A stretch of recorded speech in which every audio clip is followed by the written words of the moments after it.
Olá pessoal da classe Política segundo a Bíblia, meu nome é Mário Belsolle. Nós vamos continuar com a nossa aula número 1, nossa segunda aula número 1. A outra foi só um panorama histórico, uma introdução para que nós pudéssemos chegar aonde estamos.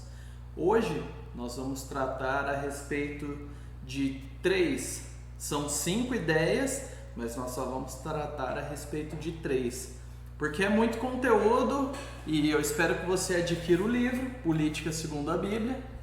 Então o meu está marcadinho aí, preparado para a aula.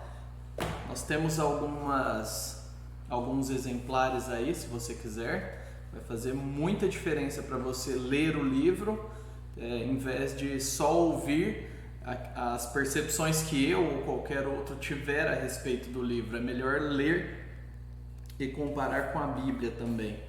Então, Deus te abençoe, deixa eu orar para nós começarmos. Senhor, nos abençoe nessa aula, abençoe aqueles que, porventura, virem esse vídeo hoje, assim que for postado, nos próximos dias, ou quem quer que o Senhor apresente esse conteúdo, que essa pessoa seja elucidada, seja edificada e, de alguma forma, cresça.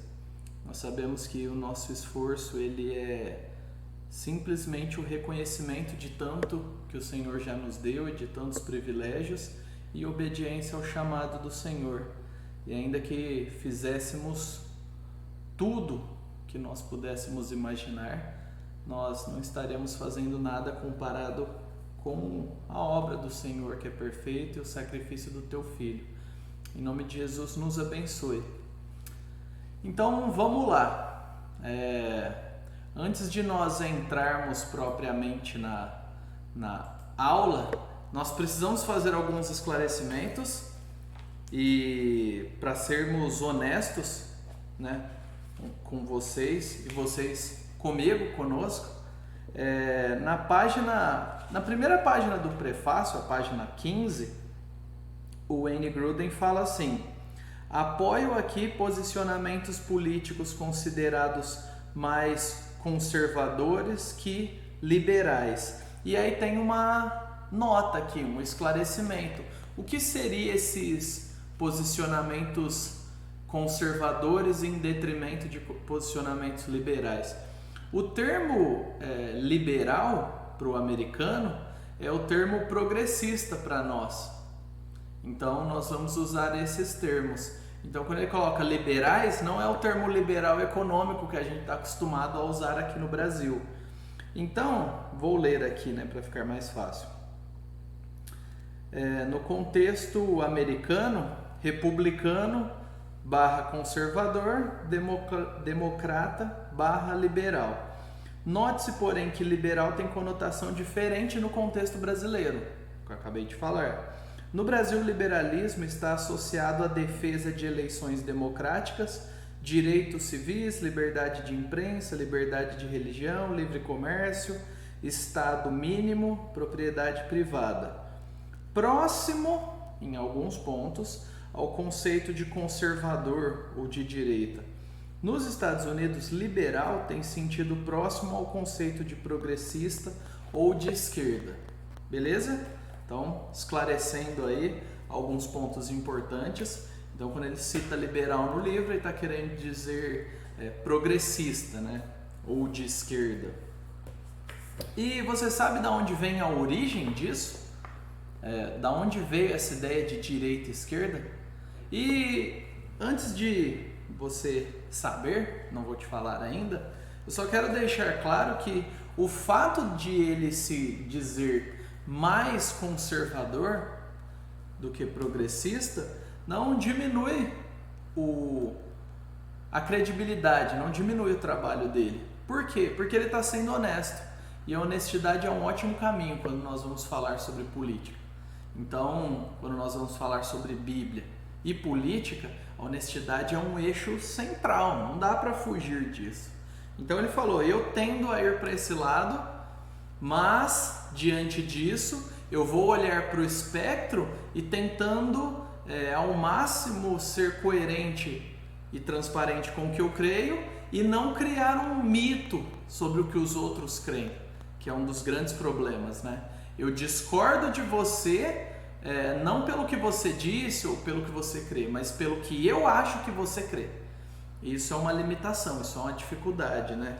E isso é injusto, principalmente num debate onde nós queremos estabelecer bem os termos. Diante disso, agora eu vou falar para você a origem de direita e esquerda. Nesse livro aqui, Visões e Ilusões Políticas, David Koyzis, uma análise e crítica cristã das ideologias contemporâneas. Esse livro é bruto. Esse livro é um daqueles que eu indico para você.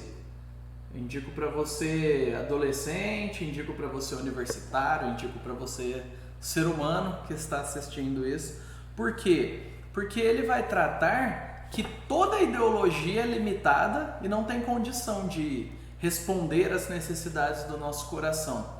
Então, a ideologia ela tem o risco de crescer e se tornar uma idolatria, um ídolo. A gente acredita tanto naquilo que perde o eixo da Bíblia, do Evangelho.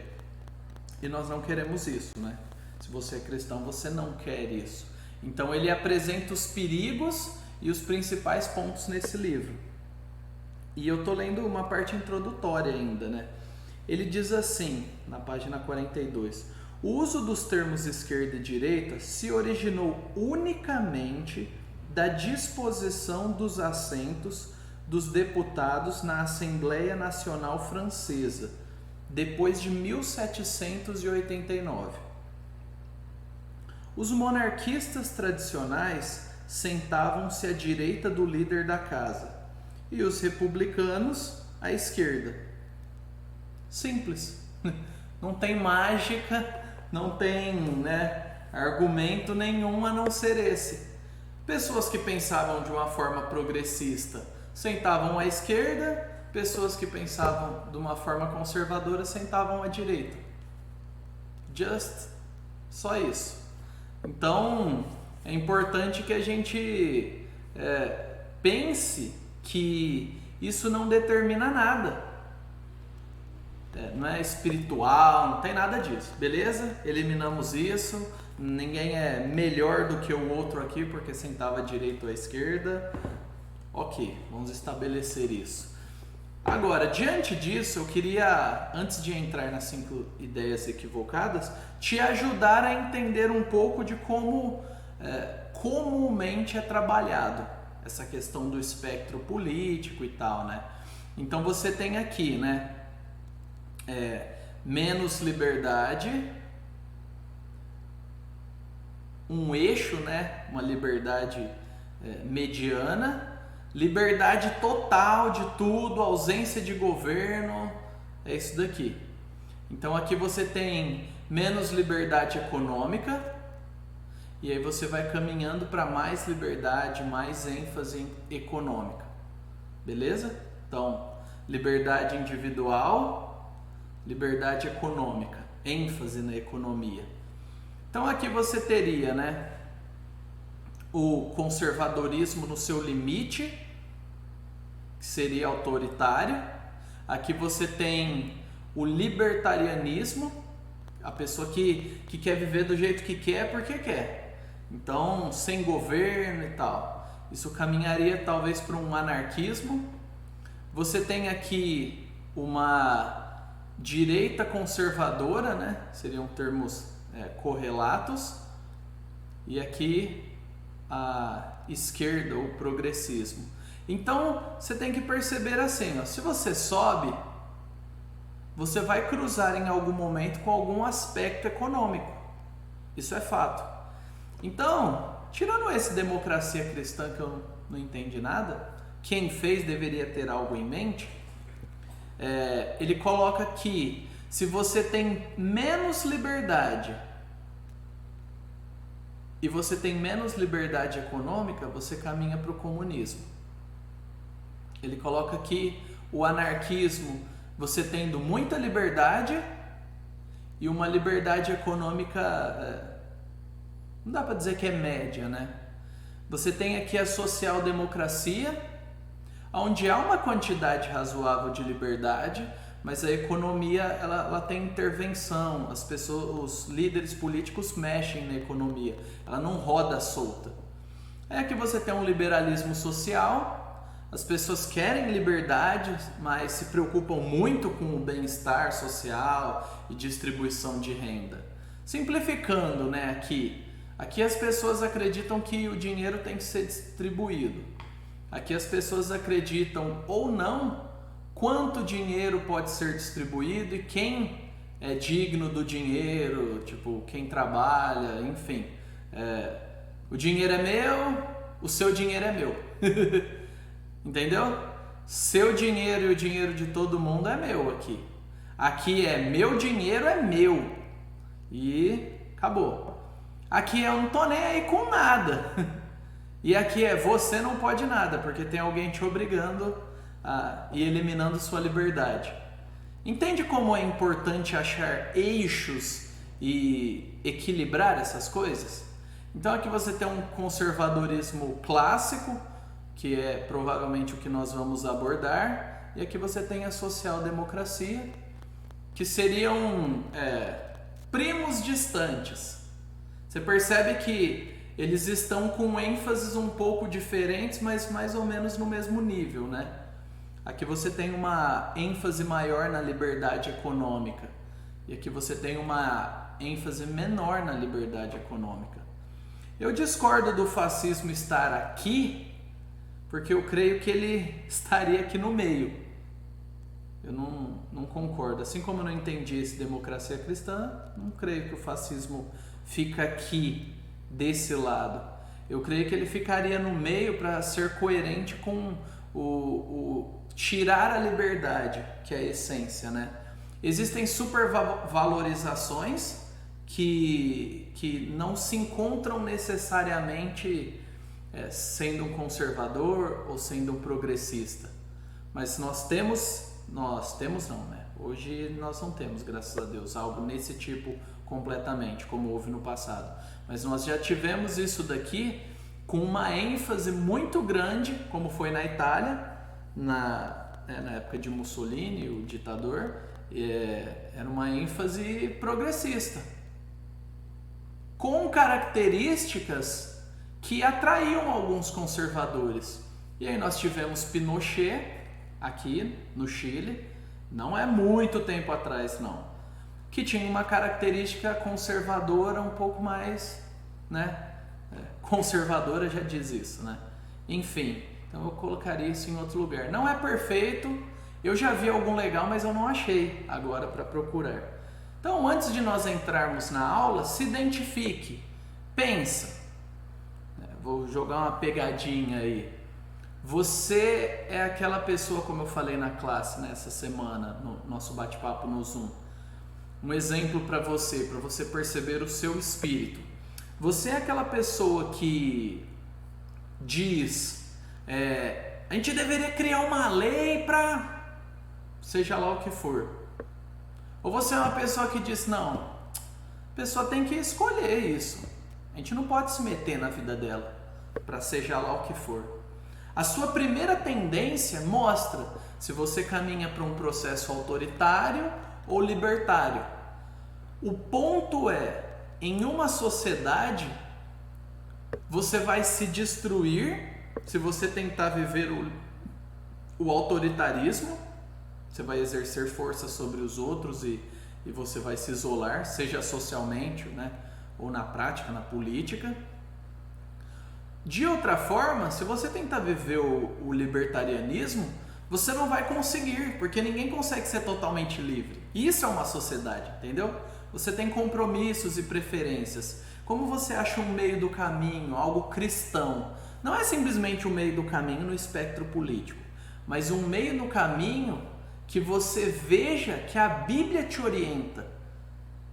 Como ter paz com todos, mas ao mesmo tempo você tem que estar preparado a ser um mártir, como homens e mulheres foram.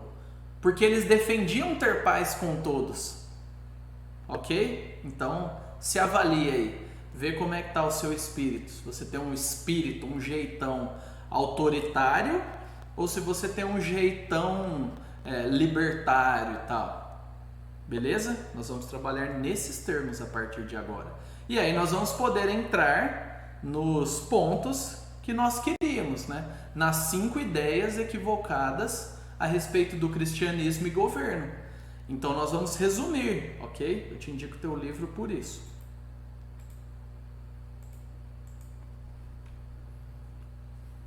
Então vamos lá.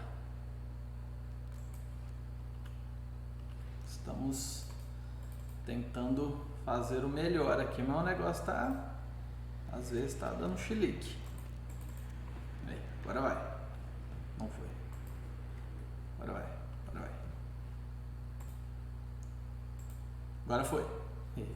Graças a Deus. Então, o primeiro ponto, né, do livro. O governo deve impor, goela abaixo, a religião. O que você pensa sobre isso? Ele cita aqui, né, que existem pessoas que pensam isso, existem pessoas que praticam isso, né? E ele cita um fato interessante, ele faz um meia-culpa aqui. Ele não tira o dele da reta, ou nós, né, que somos protestantes. O Gruden fala, olha, na Guerra dos 30 Anos, que foi de 1618 a 1648, né, 30 anos, foi um conflito entre protestantes e católicos que tinham o desejo de controlar vários territórios, principalmente na Alemanha. E aí acabou gerando um mal-estar, uma guerra religiosa.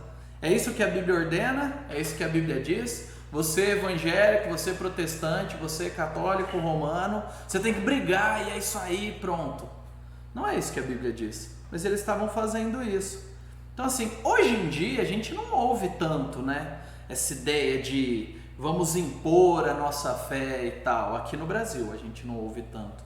Porém, nós precisamos pensar que na Arábia Saudita existem leis hoje, nesse exato momento, dia 15/8 às 6h26, que eu estou gravando isso, de 2020, que obrigam o povo a seguir o islamismo. E aqueles que não obedecem essas leis sofrem penas severas pela polícia religiosa. A lei proíbe a expressão pública de qualquer outra fé além do islamismo e não permite que sauditas se convertam a outras religiões. A legislação contida no Alcorão passa a ser a lei básica do Estado para lugares onde existe uma maioria muçulmana. E essa é uma realidade. E não só lá, mas existem inúmeros casos de missionários e pessoas que foram fazer ajuda humanitária e tal, mas principalmente missionários, foram pregar o evangelho, uma fé estranha, e estão morrendo lá na Índia. Estão queimando igrejas, matando pastores, estuprando suas esposas, etc. Isso é real, gente. Tem cristãos morrendo. Não é uma questão simplesmente religiosa, é uma questão política. E não é só uma questão política, é uma questão religiosa. Vê como as coisas casam, como é importante saber o que está acontecendo. Então nós temos o caso aqui, que ele fala sobre 1999, faz um bom tempo, né? 20 anos. Lugares foram atacados no estado de Gujarat, no oeste da Índia, e um missionário australiano e seus 2 filhos pequenos foram queimados. Então, em 2007, queimaram cerca de 10 igrejas. Então, você para pensar, isso parou? Não parou. Se você não tem essa informação, você precisa se conectar a canais. Tem aí missões Portas Abertas e tal. E a denominação, né, se você for batista ou presbiteriano, tem uma junta de missões ou algo do tipo que vai te dar essas orientações.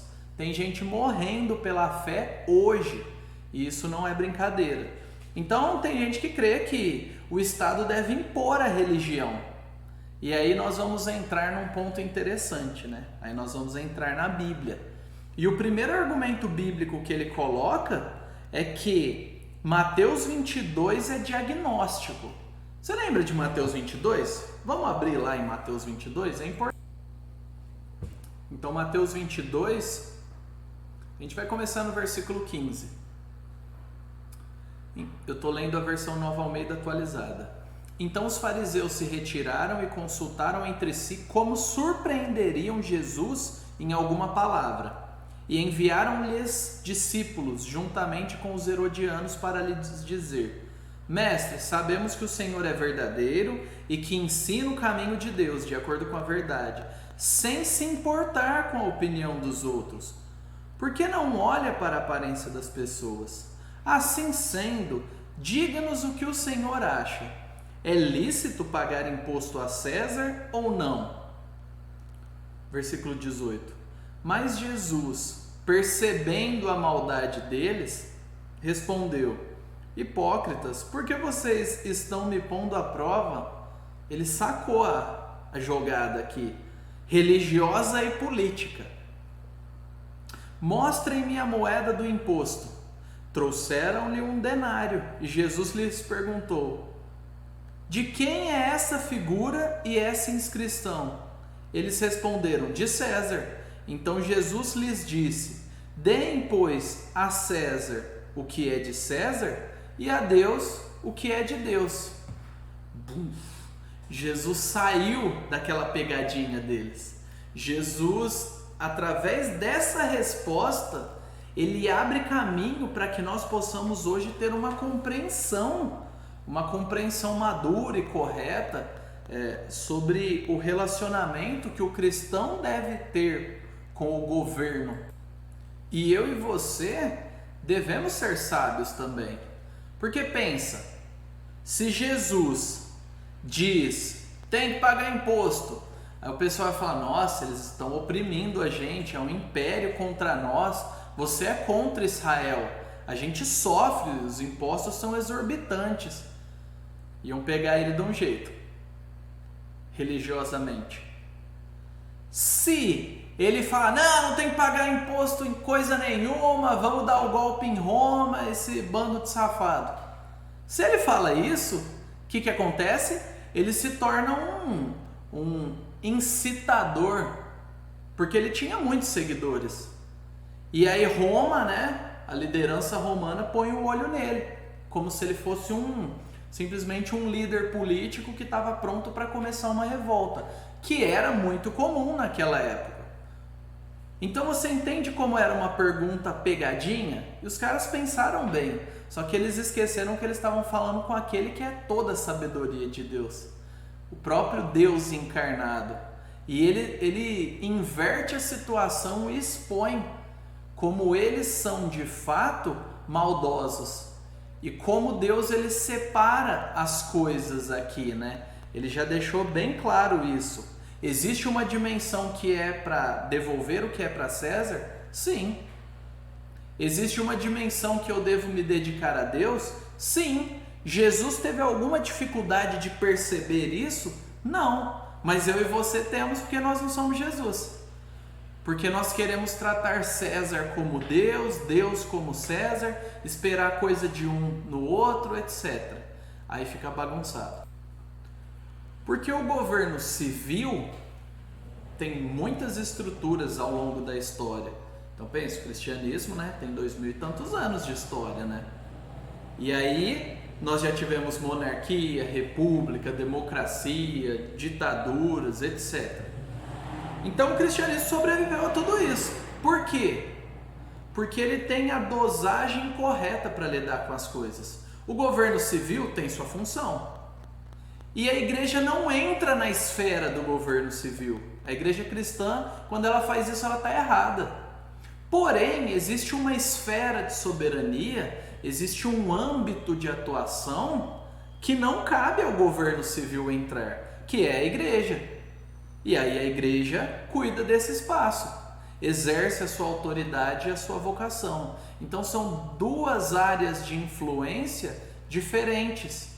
Elas não se sobrepõem, um é mais importante que o outro. Não, elas convivem juntas. E elas não tentam ficar disputando uma com a outra. Isso é importante. Quando isso acontece, eu e você, todo mundo sai perdendo. porque elas se desvirtuam das suas funções. E mais um trecho para a gente, né, aprender aí. Jesus não tentou obrigar as pessoas a crer nele, ok? Beleza? Lucas 9, de 52 a 54. Olha como ele não faz. E se ele não faz, ele não defende isso, né? E enviou mensageiros à sua frente, estes foram, entraram num povoado dos samaritanos para lhe preparar pousada. Mas os samaritanos não o receberam, pois viajava para Jerusalém. E tinha aquela treta entre os samaritanos, né, e os judeus. Quando viram isso, os discípulos Tiago e João disseram: Senhor, queres que mandemos descer fogo do céu para os consumir? Jesus não forçou ninguém. Aqui você não vê Jesus entrando no negócio. É importante ver isso. Foram os discípulos. Os discípulos estavam aprendendo. Enquanto a gente está aprendendo, a gente erra. Então fica uma lição para nós aí, né? Não tente fazer aquilo que Jesus não tentou fazer. Ele sabia mais que você.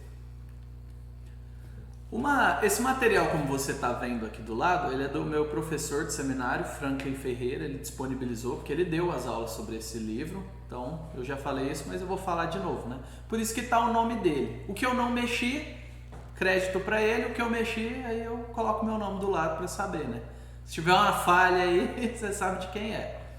Mas, ele coloca umas informações interessantes. A posição básica entre as nações cristãs da Europa nos séculos 16 e 17, cuius regio ius religio, significava o quê? Aquele líder define a religião daquela região, religião da região. Ou seja, depois da Reforma Protestante, o que aconteceu? Existiram pessoas que se converteram, falando na Alemanha, e príncipes também que apoiaram isso. E aí? Como é que a gente faz? Divide o país e tal? Não. Então o imperador, que era o Papa, tinha muita influência ali, vamos dizer, na prática, tá? Mesmo que não receba o nome, na prática a influência ali era gigante. Então o Papa entrou em contato com os príncipes e tal, e eles falaram: não, ok, a gente vai respeitar isso. Então o príncipe que for convertido vai, né, avisar o seu povo: ó, nós vamos seguir a igreja romana. Que for convertido não, né, que quiser continuar. E os convertidos, né, a reforma protestante, né, não dá para dizer convertido à reforma porque não há denominação, mas vocês sabem, eu já expliquei o que aconteceu. Eles teriam um tempo, que é a Paz de Augsburg, que foi assinada em 1555. Por quê? Porque sua vida está toda num lugar. Você vive lá, tal. Acontece a reforma, aí você é convertido pela reforma. Deus, ele vai, toca o seu coração, você começa a ouvir a Bíblia na sua língua e você fala: é isso que eu quero. Mas o seu príncipe não. Ele está vivendo, tá bom, do jeito dele, e você engole. O que acontece? Eles colocaram um documento que os católicos romanos e os luteranos não poderiam se rejeitarem ou impedirem que houvesse essa movimentação. Então você tinha que respeitar. Teve muita briga e tal, mas, vamos dizer, era um documento, né? Na prática, às vezes acontece errado. Então eles podiam pegar, juntar sua família, camponeses, e procurar um príncipe do conjunto lá, né, de territórios, que era protestante. E se o príncipe era protestante e o outro era católico romano, ele poderia procurar, e dava um tempo para isso, né? Por quê? Porque aquele líder, ele impõe a religião dele, e o pessoal tinha que aceitar. No Reino Unido, a igreja anglicana hoje é estatal. Os pastores são funcionários do Estado. Houve uma imposição aí. E aí nós podemos ver, né, tirar as conclusões e ver inúmeros pontos negativos. Né? Tipo, a líder maior da igreja anglicana é a rainha. Na Alemanha, a igreja luterana é estatal. Até brincaram, né, uma vez no seminário falando que eles estavam precisando de sacerdotes, de pastores, né, não sei o termo exato alemão, e o governo paga bem. Então, É uma coisa que é feita pelo Estado, foi unificado. O que Jesus fala da separação, um para um, outro para outro, acabou, cada um no seu quadrado. Isso daqui não respeita. E a gente não está apenas falando da questão estatal. Muitos países com grande população católica romana, como a Espanha e a Argentina, a Igreja Católica recebe apoio do Estado. Problemas que uma compreensão errada pode trazer, né? A gente já falou aí sobre reino de Deus, reino de César. Jesus não tentou obrigar as pessoas a crer nele. E não há como impor a fé autêntica. Não adianta. Você pode fazer o que for. Não dá para você enfiar fé na pessoa e ela vai se tornar uma cristã. E Jesus sabia disso, né? Eles apresentavam a fé, procuravam convencer as pessoas. Mas a conversão é uma obra do coração, não é uma obra de César. Não é uma obra de convencimento meramente intelectual. Então o governo não deve se meter nisso porque ele não tem essa autoridade. Jesus deixou uma instituição que é a igreja. Ele deixou a igreja dele e ela é movida pela atuação do Espírito Santo. Então, como agência de Deus, a pregação do Evangelho ela é feita através da igreja, que chega lá no coração da pessoa e pega ela por uma obra sobrenatural do próprio Espírito Santo. Então, por isso a gente não deve tentar impor. Não faz sentido o Estado impor uma fé. Para o cristianismo não faz sentido. Para outras religiões talvez faça sentido. Nós discordamos desse ponto. E um ponto extremamente necessário é lembrarmos: o reino de Deus, o reino que Cristo veio pregar, né? Não é desse mundo, não é um reino desse mundo que vai estender o mundo para sempre e a gente tem que melhorar e se agarrar aqui e tal, e é só isso que existe. Isso é um engano, isso está errado. Jesus ele aponta para o reino dos céus, tanto que ele faz sempre o contraste das coisas eternas e das coisas temporais. Vamos destruir o mundo, não interessa, vamos estragar. Não.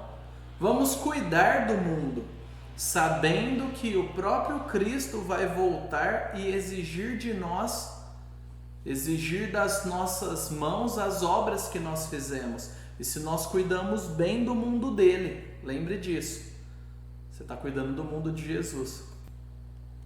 Na página 33 tem um tópico aqui, que não está aí, que é benefícios fiscais oferecidos a igrejas. Tem gente que critica e tal, e fala um monte de besteira, mas a igreja fornece um serviço que traz bem ao mundo. E isso é fato. Pessoas que viviam uma vida doida e são atingidas pelo evangelho são transformadas. Pessoas abandonam o alcoolismo, criminalidade, etc. Então, o não pagar impostos é um fato que é simplesmente um reconhecimento, porque eu e você que somos membros pagamos impostos para fazer tudo. Então não faz sentido sobretaxar a igreja. Por quê? Porque nós já pagamos o imposto e fazemos uma contribuição generosa, se você chamar de dízimo, nós aqui na igreja chamamos de ofertas. Então, ofertas voluntárias que sejam generosas. Então, não faz sentido cobrar da igreja, sendo que isso já foi taxado, né? Só um pequeno esclarecimento que tem a ver com o Estado se metendo, né, nas questões da igreja, impondo ou deixando de fazer. Existe um benefício para a sociedade, nem todo lugar que se diz igreja traz esse benefício, mas existe, né? É fato, para o ordenamento social de forma geral, e é um reconhecimento da igreja não cobrar impostos. Aprenda, não se justifique por algo que alguém quer postar nas redes sociais e te cobrar. Você é evangélico, a igreja não paga imposto, mas eu pago e você paga também. E agora, ponto 2, o governo deve excluir a religião porque o Estado é laico e a gente não pode misturar as coisas. Você já ouviu isso? Ficou indignado? Não sabia como responder? Então vamos aprender, vamos pensar sobre isso, né? Ele trata desse ponto aqui, citando um fato de que fizeram objeções lá nos Estados Unidos a que orações fossem feitas antes de uma assembleia municipal, um conjunto de pessoas se reuniram e falou, não, é a fé de vocês, então ninguém pode orar publicamente. E a gente vai descascar isso um pouco. Outra camada é aquela que afirma que as cruzes, ou símbolos religiosos, principalmente cruzes, devem ser retiradas dos espaços públicos. Estranho, né? Anos e séculos e agora a gente concorda que um item, religioso não deve nortear um espaço público, mas deve ser retirado necessariamente. A quem ela está ferindo? Que lei está sendo ferida diante disso, né? Não pode orar, tem que remover a cruz. E agora na página 36 ele fala de um caso absurdo que eu quero ler para você, né? A visão de que a religião deve ser excluída do governo também é exemplificada no caso em que o juiz rejeitou a sentença de morte em um julgamento de homicídio múltiplo, quando descobriu que alguns dos jurados haviam citado versículos bíblicos durante as deliberações do júri, o que foi considerado conduta indevida, né? E aqui tem a sentença de morte de Robert Harlan, declarada em 2005, foi mudada por fim para a prisão perpétua. E aí no livro você vai ter o site aqui, né? Falando sobre essa situação. Ou seja, sua opinião não vale nada porque você falou um versículo bíblico que é aquilo que você crê.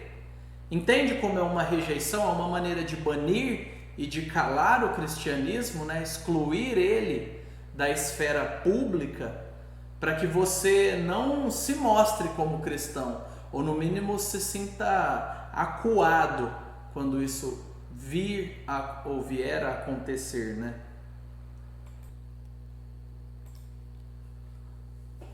Crenças religiosas jamais devem ser mencionadas em eventos governamentais ou em locais pertencentes ao governo e jamais devem desempenhar qualquer papel no processo de tomar decisões políticas e governamentais. Tá certo isso? Nós sabemos que não. Todos nós somos motivados por alguma crença que funciona meio como uma religião, os nossos valores. O lugar da crença religiosa é em casa, onde deve ser praticada de modo discreto. Grupos religiosos não devem exercer influência sobre o processo político. Isso é uma posição perigosa. Sabe por quê?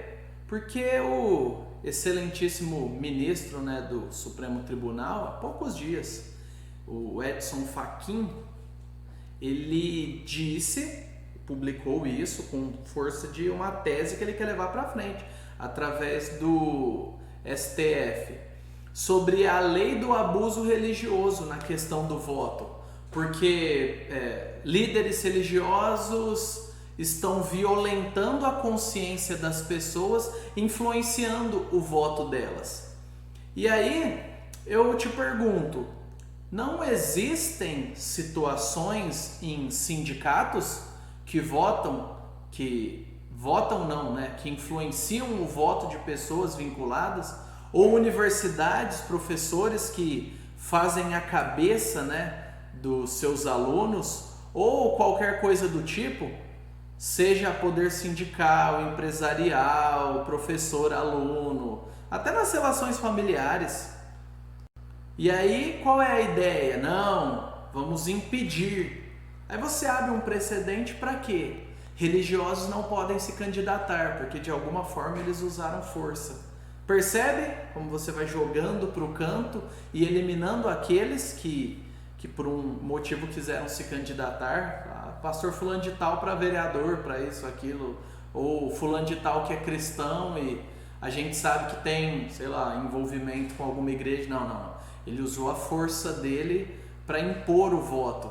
Isso é recente, meus irmãos, está acontecendo. E é extremamente perigoso. E essa ideia, né, oriunda do conceito de Estado laico, da Revolução Francesa do século XVIII, ela na verdade, ela é falsa. Por quê? Porque eu sou um indivíduo religioso e eu imprimo em tudo que eu faço a minha crença. Eu sou cristão, eu sou protestante, eu sou reformado, eu sou evangélico, seja a designação que você quiser dar. Quando eu falo na esfera pública, diante de algum órgão, eu não elimino a minha fé, eu só não a imponho. E ele não tem o direito, qualquer órgão que seja, de constranger para que eu fique com vergonha de exercitar a minha fé.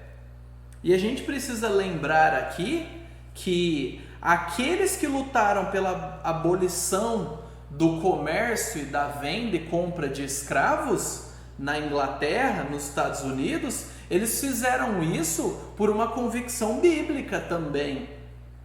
Mas eles não criaram uma lei religiosa. Eles tinham uma convicção e a manifestaram na esfera pública, porque entendiam que aquilo afetava a sociedade. E Martin Luther King era um pastor batista, usava a Bíblia para pregar contra a injustiça social. Contudo, as leis contra a discriminação e a segregação não transformaram num tipo de religião. Imagina, você não pode votar porque você é cristão, você não pode exercer uma função ou assumir um concurso público. Como é que você se sentiria? Como é? Pensa nisso daí. E é simplesmente pelo esforço de garantir a liberdade para que ninguém seja forçado a nada, tiram a liberdade e vão aleijando os cristãos para que eles não se sintam à vontade. Seja aquele professor universitário que zomba do cristianismo de maneira desrespeitosa, ou seja, um ministro do STF, prefeito, etc. e tal. Então a gente tem que pensar como lidar com isso. O Estado de fato é laico? É? Ou ele defende uma ou outra religião? Ou ele doa terrenos para algum tipo de religião ou grupo? Isso daí já tira, já desvirtua, beneficiando o grupo A em detrimento de B, isso já desvirtua todo o processo. O governo não deve excluir a religião da vida pública. Agora, aqueles que têm uma religião precisam estabelecer os limites da sua religião e não impor a sua religião aos outros. Isso não é liberdade, isso não é a pluralidade, o ambiente para conversa. E o cristianismo sempre fomentou isso. O cristianismo nunca fugiu da esfera pública. Daniel, sim. Tá lembrando da influência dele? Ele não fugiu. Deus abriu a oportunidade e ele serviu. Então, o profeta Daniel, aqui na página 45 do livro, né? Ele disse ao rei Nabucodonosor da Bíblia, o mais poderoso governante do mundo, 600 anos antes de Cristo. Portanto, aceita o meu conselho, ó rei.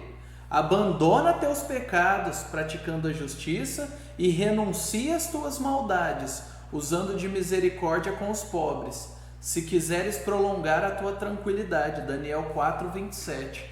Ele não fugiu. Você percebe que ele era um conselheiro. Ele se tornou conhecido como alguém, né, que tinha um espírito excelente, usando a linguagem ali, né? Ele era um cara que Deus abençoou e ele se portou na esfera pública. E ali você percebe as características. Ele era um conselheiro, era alguém influente, articulado, inteligente. E aí ele interpreta o sonho de Nabucodonosor. Beleza. Só que ele não deixa de apontar aquilo que é errado em Nabucodonosor. Ele não deixa. Ele se posiciona de forma clara. Ele torce para o arrependimento de Nabucodonosor. Você torce pelo arrependimento? Você ora pelos seus governantes? Ou você só se afasta e quer ver o circo pegar fogo, porque não foi quem você votou. É importante você pensar nisso. Deus, ele nos chama. E Daniel, ele soube se portar. Ele foi chamado lá, ele não amaciou, mas ele também não se iludiu. Ah, beleza, agora eu vou ganhar influência, eu vou fazer isso e aquilo e tal, e vou pedir um terreno, né, para os judeus, porque a gente tá aqui no exílio. Não, ele não faz nada disso. Ele confronta o pecado, mas ele soube conversar, ele sabia o lugar dele. Lugar que João Batista também sabia. Olha a função dele, né, no Novo Testamento, função de profeta, né?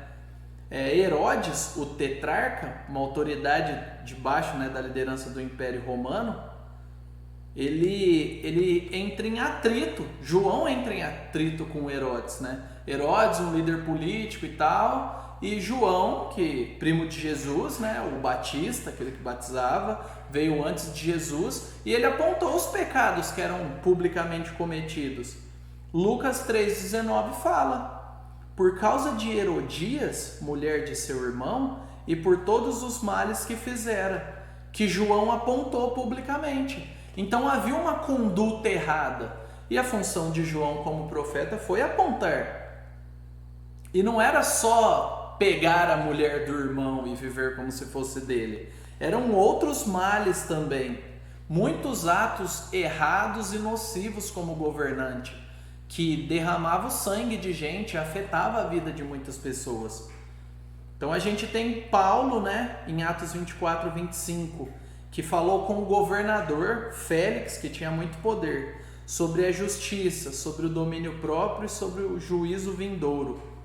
Então, no versículo, né, 4, Atos 24, 25, no versículo 25, Félix ficou com medo e mandou Paulo embora. A pregação não foi amaciada não, para ganhar algum tipo de apoio. E aí você tem aqui, né, na página 45 muitos termos, né, dos profetas. Isaías 13 a 23, Jeremias 46 a 51, Ezequiel do 25 ao 32, profetas que falaram a nações estrangeiras a respeito do pecado delas. E era um pecado que tinha dimensões sociais. Eles não se afastaram, né, da esfera pública. Não dá para eliminar Deus. Eles tentam fazer isso e nos calar. A tendência dessa visão de excluir a religião do ambiente do governo é eliminar de todo o país qualquer noção da existência de padrões morais absolutos, ou qualquer noção da existência de um certo ou errado. E a gente tem que se posicionar. Nós somos cidadãos, nós temos direitos e deveres. Nós devemos nos posicionar publicamente de maneira inteligente.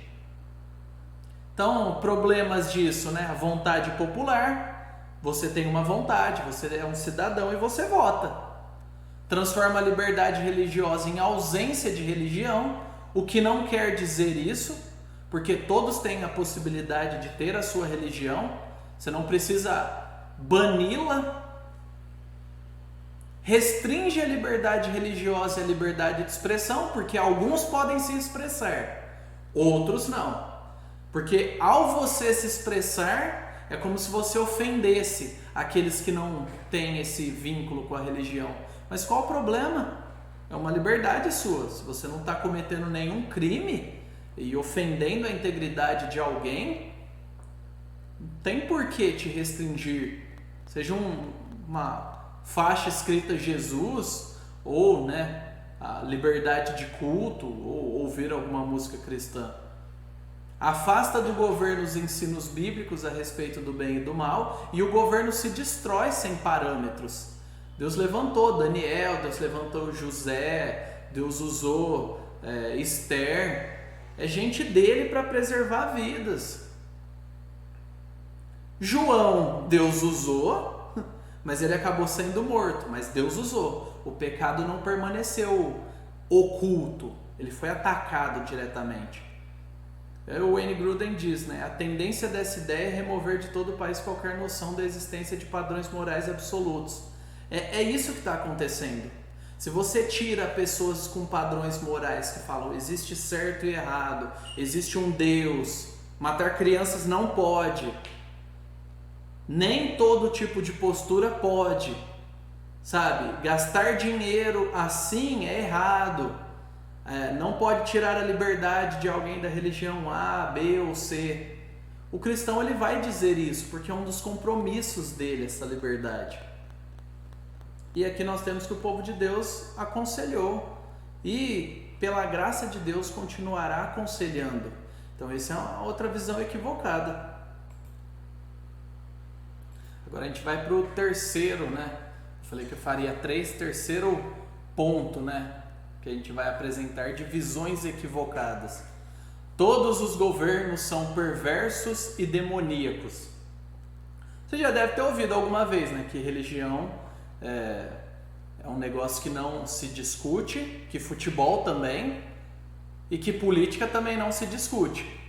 Mas uma outra tão famosa quanto essa é famosa. Política é coisa do diabo. Todos os governos são demoníacos. Nossa, esse negócio é coisa do diabo, só pode. Isso é uma ignorância. A atuação demoníaca, ela está em todas as esferas. Todo uso do poder governamental encontra-se contaminado por forças perversas e demoníacas. Isso é um posicionamento errado. Existem pessoas que amam a Deus em várias esferas do governo e Deus vai segurando pelo seu poder, né? Pela sua graça comum, derrama a chuva sobre bons e maus, mas segura, Ele impede que nós sejamos tão maus e tão ruins quanto nós podemos. E uma das formas que Ele faz isso é colocando gente em posições de influência também, além de nos dar a possibilidade de votar, né? Então, quando você pensa nisso, e ouve, né, a questão de Lucas 4,6, não, porque todos os reinos da terra o diabo ofereceu a Jesus. Pera, então quer dizer que todos os reinos da terra estão na mão do diabo. Eita, meu Deus, não tem jeito, e agora? Mas o diabo é assassino, mentiroso, ele é mentiroso desde o princípio. E se foi uma mentira? Às vezes a gente pega a coisa, verdade. Não, ele não deu, porque já era de Jesus. Ele é o pai da mentira. Mas não faz sentido. Ele tentou o próprio Deus encarnado. Se é para não fazer sentido, nada da tentação faz sentido. Porque Jesus não pecaria. Mas é uma deturpação, né? Que às vezes a gente tem. E a gente tem alguns textos importantes. Daniel 4,17. O Altíssimo tem domínio sobre o reino dos homens e o dá a quem quer, e até o mais humilde dos homens constitui sobre eles. Quem que dá? O Altíssimo. Quem que constitui? O Altíssimo. Deus coloca pessoas dele quando ele quer também, ou usa as pessoas, né? E o clássico Romanos 13, alguma hora a gente ia ler, já vamos ler na primeira aula. Romanos 13, de 1 a 6. Todos devem sujeitar-se às autoridades do governo, pois não há autoridade que não venha de Deus. E as que existem foram ordenadas por ele. Por isso, quem recusa sujeitar-se à autoridade, opõe-se à ordem de Deus. E os que fazem isso trarão condenação sobre si mesmos, porque os governantes não são motivo de temor para os que fazem o bem, mas sim para os que fazem o mal. Não queres temer a autoridade, faze o bem e receberás o louvor dela. Porque ela, a autoridade, é serva de Deus para o teu bem. Mas se fizeres o mal, teme, pois não é sem razão que ela traz a espada. Pois é serva de Deus e agente de punição, de ira contra quem pratica o mal. Por isso é necessário sujeitar-se a ela, não somente por causa da ira, mas também por causa da consciência. Por essa razão também pagais imposto, porque eles são servos de Deus para atenderem a isso. Então o governo instituído foi instituído por Deus. Ah, é difícil e tal, tem gente que erra, tem gente que é corrupta, o dinheiro não é bem gasto, pessoas morrem, sim, sofrem, é fato. Só que só não aconteceria isso se não houvesse pecado. E há. Inclusive há pecado em mim e você. E nós somos cristãos. Nós queremos viver a perfeição, mas a gente não consegue. E naturalmente esses desdobramentos afetam tudo. Mas é o próprio Deus que levanta os governos. Por isso faz sentido ter esperança de influenciar os governos, de votar corretamente e orar por eles. Teve algumas ocasiões, que Jesus ele falou, de algumas formas assim, intensas. Presta atenção nisso, A postura de Jesus em relação ao governo deve se basear na Bíblia, não na minha e na sua expectativa. Mas em Lucas 22, de 36 a 38, Jesus parece autorizar o uso da espada em defesa própria e para proteger-se de ladrões. Então, Lucas 22, 36 a 38. Vamos lá, vou abrir junto com você. É muito importante que você mantenha a sua Bíblia aí, para conforme nós formos falando, você acompanhar, marcar e tal. Então, Jesus lhes disse: agora, porém, quem tem bolsa, pegue-a, e faça o mesmo com a sacola. E o que não tem espada, venda a sua capa e compre uma espada. Pois eu lhes digo que é preciso que se cumpra em mim o que está escrito. Ele foi contado com os malfeitores. Pois o que a mim se refere está sendo cumprido. Então lhe disseram: Senhor, aqui estão 2 espadas. Jesus lhes respondeu: basta. Jesus falou para eles comprarem espadas. E meus irmãos, espada não é para fazer carinho, naquela época também não era. Espada é um armamento de defesa. Jesus está falando que eles iriam precisar de um armamento de defesa. Não era sair dando espadada em todo mundo. Mas parece que é isso que Jesus está querendo dizer. Então, a gente precisa pensar com cuidado. Não é tudo que todo mundo diz: Jesus, paz e amor, fofinho. Não, peraí. Ele está falando para esses homens pegarem espadas e se defenderem. E eu vou entrar num âmbito aqui, que talvez seja mais complicado para a gente conversar depois. Mas o âmbito do poder governamental é o âmbito de Satanás, que suas forças, e portanto todo uso de poder sobre alguém é mundano e não corresponde ao modo de vida que Jesus ensinou. Então, ele apresenta na página 51 um fato aqui, Embora o autor que ele está refutando não diga claramente, Hitler seguia Satanás pela argumentação. E de acordo com essa mentalidade de que ninguém pode usar a força, ninguém pode se defender, ninguém pode fazer nada, os americanos e os aliados, que lutaram para libertar e para parar o massacre de judeus, de homossexuais, de testemunhas de Jeová também foram para campos de concentração, negros também foram para campos de concentração. Não foi um negócio, foram só judeus. Não, e ainda que fossem só judeus. Mas o ponto é, existe espaço para uma defesa legítima, para uma guerra justa em prol de inocentes. A defesa daquele que é da sua família é muito natural, mas e defender aquele inocente, aquela mulher que não tem a quem recorrer? Estou falando que você vai se meter em tudo, mas se você sabe que tem alguém na rua apanhando de um homem bem mais forte que ela, ou se você vê um homem apanhando de uma mulher também, é importante que você intervenha. A violência gratuita, a violência por si não tem sentido. Mas e quando nós temos que usar a violência para combater a violência? E esse é o sentido de guerra justa.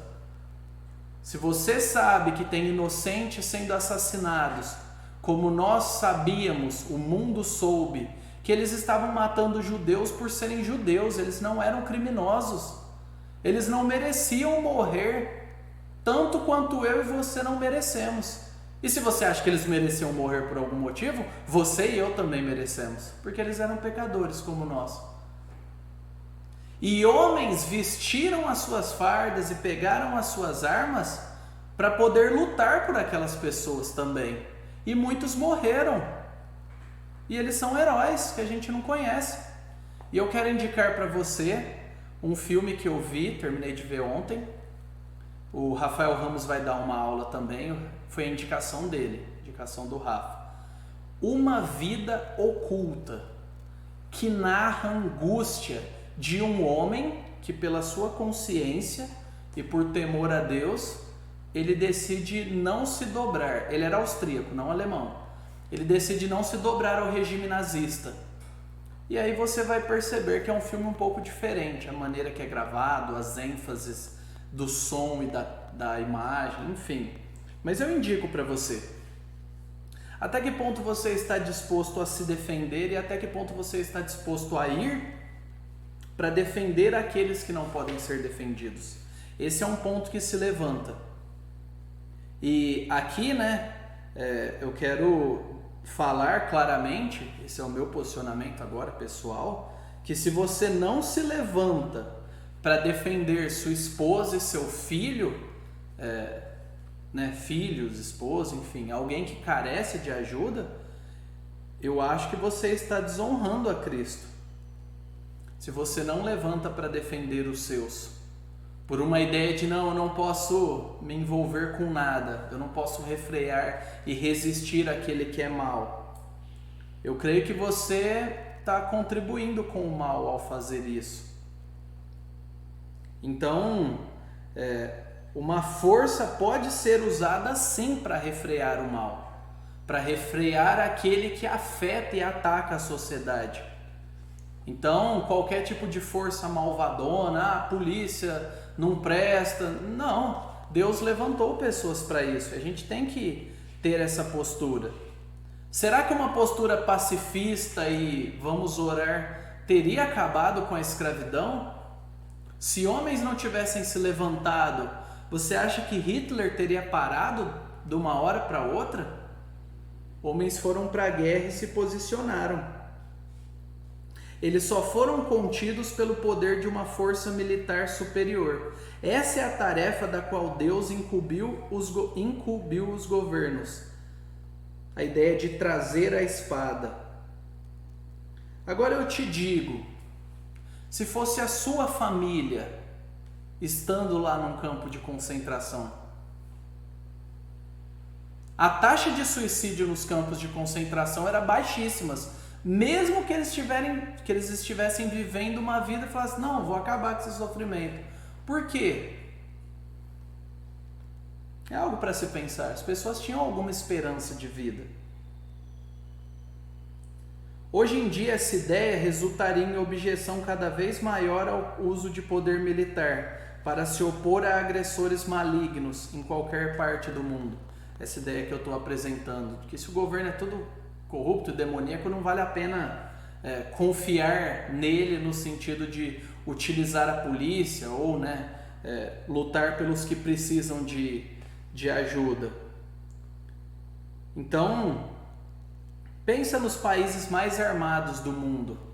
Se os países que valorizam a liberdade estão desarmados, os países que não valorizam a liberdade poderiam tomá-lo fácil. Então aí está um instrumento de defesa. E você sabe, se alguém sabe que pode fazer o que quiser e você não vai revidar, e nós somos pecadores, fazemos isso, a chance da outra pessoa crescer para cima, dessa pessoa é muito maior. Então o Estado, o poder dado ao Estado foi feito para refrear o mal. Ele não foi feito para que o mal fosse feito, fosse divulgado. Então aí, se você quiser reler os textos bíblicos estão aqui. Deus instituiu a evangelização como poder do governo. Não é só a evangelização que refreia o mal. Falar, não, vamos pregar o evangelho e o mundo vai mudar. Não. Se você retira um criminoso da sociedade, você já está refreando o mal de alguma forma. Imagine um serial killer. Ele vai continuar matando e matando e matando. Agora imagina que após a primeira morte ele é retirado. Ele não vai ser um serial killer. Quantas vidas foram protegidas?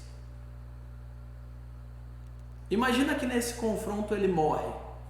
Ele se defendendo e os outros tentando prender ele. É uma perda de uma vida. Ele poderia se arrepender, mas ele escolheu essa postura. Ele se colocou naquela situação quando ele decidiu cometer um crime. Então pregue o evangelho para que pessoas sejam transformadas e a vida delas mude. Mas também entenda e batalhe para que a injustiça pare de acontecer e Deus refreie o mal. Para que aqueles que cometem crimes não fiquem impunes. Para que aqueles que cometem crimes tenham medo, não só de Deus, mas de mecanismos de Deus para preservar a população que não comete crime e é a maioria. Uma pergunta, né? Uma abordagem pacifista poderia ter acabado com a escravidão ou detido Hitler? É uma boa pergunta, uma pergunta muito boa. E eu quero deixar para você. Imagine que fosse a sua família lá. Então nós vamos conversar, nós vamos ver aí a data, próxima semana, e nós vamos caminhar até aqui. E eu gostaria que você transcendesse talvez aquele seu bloqueio com alguns temas ou durante a leitura do livro, para que nós caminhássemos, trocássemos ideia, abríssemos a Bíblia e crescêssemos juntos. Não pare por aqui, a gente está só começando. Valeu? Deus te abençoe, que você aproveite esse conteúdo, está sendo um prazer prepará-lo, tenho estudado, estou me afinando, alguns pontos que não dá para tocar pelo tempo, nós vamos conversando e vamos mastigando juntos, e estou à disposição. Vocês que são membros da igreja têm acesso a mim, ou você da internet, se quiser, coloca um comentário com alguma dúvida e a gente pode conversar mais sobre isso. Vamos orar? Senhor, nós te agradecemos pela tua palavra. Nós te agradecemos porque o Senhor restringe o mal do mundo pela tua graça comum. Nós te agradecemos porque o Senhor tem misericórdia de nós.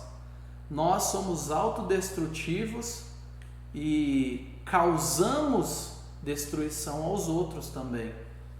E em nome de Cristo nós te pedimos, ó Deus, que o Senhor volte, ó Senhor Jesus, que o Senhor volte e ponha ordem em todo o cosmos, em todo o universo. Que o Senhor conquiste nosso coração e nos utilize para que o teu nome seja valorizado e para que aqueles que sofrem tenham justiça e os maus sejam punidos diante do Senhor. E que nós vivamos numa sociedade melhor, mais justa, mais equilibrada. Que nós sejamos a resposta para essa oração. Em nome de Jesus. Amém. Até a próxima. E daqui 15 dias o próximo vídeo vai estar por aí.